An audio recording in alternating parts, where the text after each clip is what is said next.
relationships come easily to you or not, we all have a very specific way we give and receive love. Today we're talking with the author of the book Love Capacity and the creator of the Love Capacity quiz, James Dixon. Welcome. It's nice to meet you. Thanks for having me. Thank you for doing us.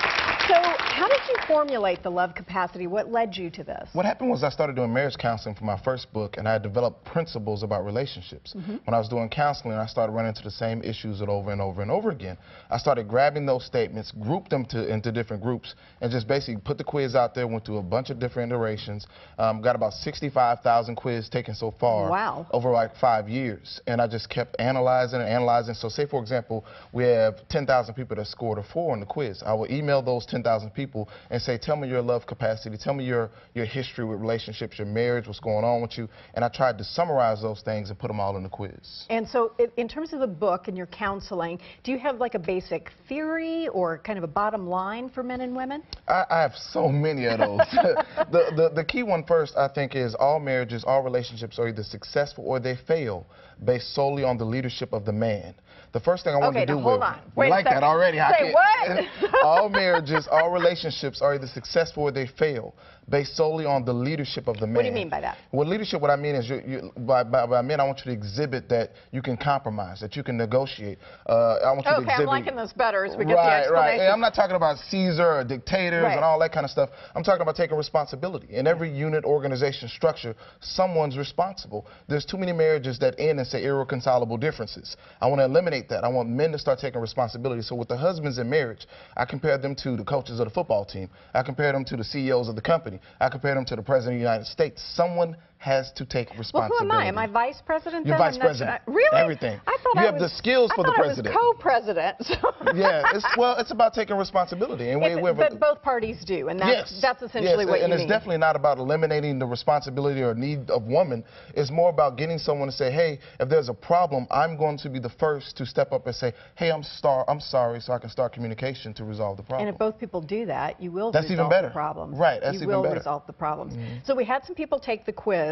First of all, I was like horrible. I was a 4, and I've been married for 30 years, and I'm happy as a clam. How did that happen? We'd have to look at all the different things. So the first thing I see with a lot of women who score higher, first thing I want to look at is how their husband is. Right. Because a lot of times we have women. This is a reflection on Tim. Good. Somewhat. So I guarantee you, when you get home today, let Tim take the test. Tim is going to score a lot higher. Okay. Which means that you guys balance each other out. And so it's all about how you guys work in your relationship. So it's not necessarily negative that you scored a 4. But Tim Larson, you've got room for improvement, apparently. So let me just tell you that right now. Okay, Jennifer, where are you? You scored a 6. So you came under the dater category. Tell her what that means. Dater means that you don't know if you're fully ready to get married or if your partner's fully ready to get married. Sometimes you're in and out. Some days I want to get married. I want to get married. Other days, like, I don't know, I could stay single the rest of my life. Is that you?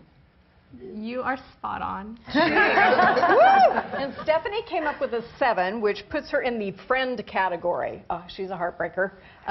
So what does that mean, the friend category? So are you married, Stephanie? Yep, I've been married for 16 years. Oh, okay, so you are married. So again, it's not negative. What we're saying with friends is I want you to develop more passion for your relationship, for your marriage, for your husband. Sometimes when I see friends that are married, what that means is they maybe put the kids first, they put the family first, and I want to get back to saying the most important person in this marriage is my spouse. Okay. So you don't end up as roomies, which exactly. happens for a lot of people. I see so much of that where the kids graduate and now they get a divorce. We're seeing a lot more of that. And so I want to get focused back on the relationship of the marriage. Like my wife and I, we go out on dates every single week. And I'm always like my structure is I put God first, of course. I put my wife second. I put my wife third also, and I want to double the priority on my wife. 4th is vacant. Like, I don't want anything close to my wife. I don't want my son, who I adore, I don't want him close to my wife. Music to my ears. Right. And so for me, it's all about saving marriages. We had to have some kind of priority path on how we're going to make our marriages greater. Love Capacity is about ascending relationships to a higher level. So that's what we definitely want to do. Thank you so much. Thanks for having me. It's a pleasure to meet you. I'm going to work on this since I was not a superstar in this quiz. If you're curious about your capacity for love, you can take the quiz by visiting our website, and then we'll link you over to lovecapacity.com, which is so cool. Thank you very much. Coming up, if your makeup bag is looking a little old and crusty, it's time for an overhaul. The products to keep, the ones to toss when New Day returns.